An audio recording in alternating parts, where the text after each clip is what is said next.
ओम नमः शिवाय। श्रावण मास महात्म अध्याय 18वां। आशा दशमी व्रत का निविधान। सनत कुमार जी बोले, हे भगवान, हे पार्वतीनाथ, हे भक्तों पर अनुग्रह करने वाले, हे दया सागर, अब आप दशमी तिथि का महात्म बताइए। ईश्वर बोले, हे सनत कुमार, श्रावण मास में शुक्ल पक्ष की दशमी तिथि से यह व्रत प्रारंभ करें। उन्हें प्रत्येक महीने में शुक्ल पक्ष की दशमी तिथि को यह व्रत करें।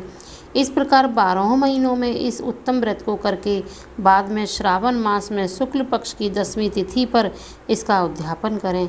राज्य की इच्छा करने वाले राजपुत्र, उत्तम कृषि के लिए, कृषक व्यवसाय के लिए, वैश्य पुत्र प्राप्ति के लिए, गर्भिणी स्त्री, धर्म अर्थ काम की सिद्धि के लिए, सामान्य जन, श्रेष्ठ वर्ग की अभिलाषा रखने वाली कन्या, यज्ञ करने की कामना वाले ब्राह्मण, श्रेष्ठ आरोग्य के लिए, रोगी और दीर्घ काल तक पति के परदेश रहने पर उसके आने के लिए, पत्नी, इन सब को तथा इसके अतिरिक्त अन्य लोगों को भी इस दशमी व्रत को करना चाहिए।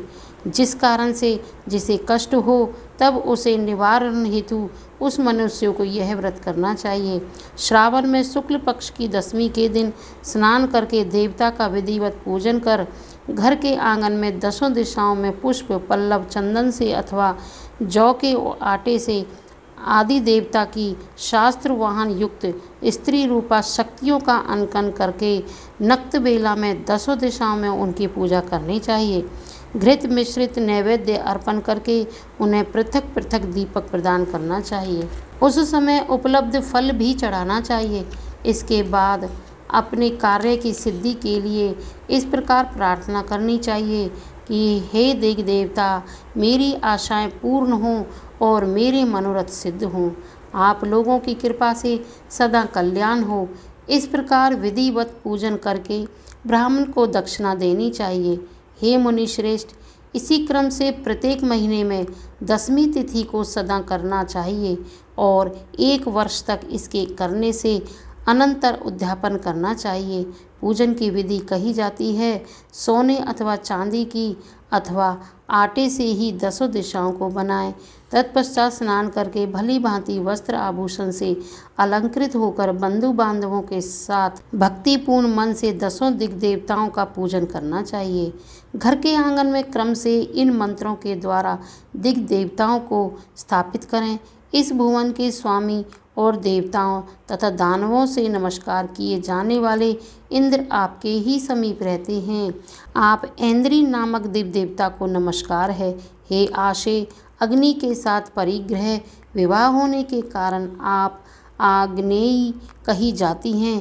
आप तेज स्वरूप तथा पराशक्ति हैं, अतः मुझे वर देने वाले हो। आपका ही आश्रय लेकर वे धर्मराज सभी लोगों को दंडित करते हैं, इसीलिए आप संयमनी नाम वाली हैं। हे याम्मे, आप मेरे लिए उत्तम मनोरथ पूर्ण करने वाली हो। हाथ में खड्ग धारण किए हुए मृत्यु देवता आपका ही आश्रय ग्रहण करते हैं, अतः आप निश्चित रूपा हैं। आप मेरी आशा को पूर्ण कीजिए। हे वारुणी, समस्त भुवनों के आधार तथा जल जीवों के स्वामी वरुण देव आप में ही निवास करते हैं, अतः मेरे कार्य तथा धर्म को पूर्ण करने के लिए आप तत्पर हों। आप जगत के आदि स्वरूप वायु देवता के साथ अधिष्ठित हैं, इसीलिए आप वाव्य हैं। हे वाव्य, आप मेरे घर में नित्य शांति प्रदान करें। आप धन के स्वामी कुबेर के साथ अधिष्ठित हैं। आप इस लोक में उत्तरा नाम से विख्यात हैं। हमें शीघ्र ही मनोरथ प्रदान करके आप निरुत्तर हो। हे ईशानी, आप जगत के स्वामी शंभु के साथ सुशोभित होती हैं। हे शुभे, हे देवी, मेरी अभिलाषाओं को पूर्ण कीजिए। आपको नमस्कार है, नमस्कार है। आप समस्त लोकों के ऊपर अधिष्ठित हैं, सदा कल्याण करने वाली हैं और सनक आदि मुनियों से घिरी रहती हैं। आप सदा मेरी रक्षा करें, रक्षा करें। सभी नक्षत्र, ग्रह, तारागण तथा जो नक्षत्र मात्राएं हैं, और जो भूत प्रेत तथा विघ्न करने वाले विनायक हैं उनकी मैंने भक्ति युक्त मन से भक्ति पूर्वक पूजा की है। वे सब मेरे अभिष्ट की सिद्धि के लिए सदा तत्पर हों। नीचे के लोकों में आप सर्पों तथा नेवलों के द्वारा सेवित हैं, अतः नागपत्नियों सहित आप मेरे ऊपर प्रसन्न हों। इन मंत्रों के द्वारा पुष्प धूप आदि से पूजन करके वस्त्र अलंकार तथा फल निवेदित करना चाहिए। इसके बाद वाद्य ध्वनि गीत नृत्य आदि मंगल कृत्यों और नाचती हुई श्रेष्ठ स्त्रियों के सहित जागरण करके रात्रि व्यतीत करनी चाहिए। कुमकुम अक्षत तांबुल दान मान आदि के द्वारा भक्तिपूर्ण मन से उस रात्रि को सुखपूर्वक व्यतीत करके प्रातःकाल प्रतिमाओं की पूजा करके ब्राह्मण को प्रदान कर देना चाहिए।